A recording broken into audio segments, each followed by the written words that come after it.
Thousands have again taken to the streets across the Philippines to protest a major corruption scandal involving flood control projects. Jose Rizal once said, "Tal pueblo, tal gobyerno." Kung ano ang tao, ganun din ang gobyerno.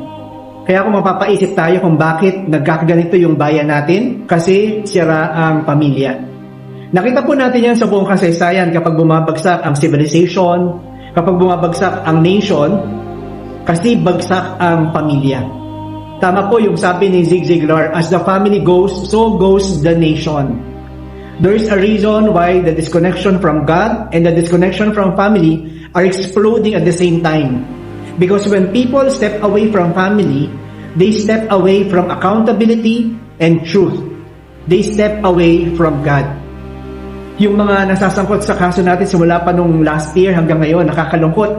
Pinagmamalaki pa nila na sila ay mga Kristiyano. Pinagmamalaki natin lahat that we are the only Christian nation in Southeast Asia. And yet, we are the most corrupt in the world. We are the poorest in Asia.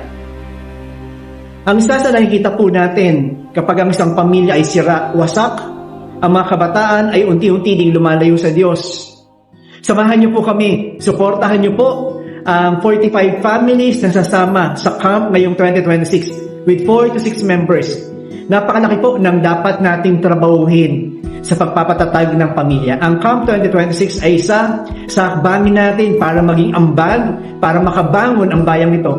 Mapatatag ang bawat pamilya na mabubuo ang pananampalataya, mararanasan ng pagpapatawad.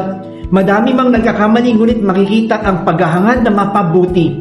Mga pamilya na hindi nila tatawaging toxic, sapagat may pagrespeto at may pagmamahal. Do what is right. Do what is good in God's sight, so you'll live a good life and be able to march in and take this pleasant land that God so solemnly promised through your ancestors.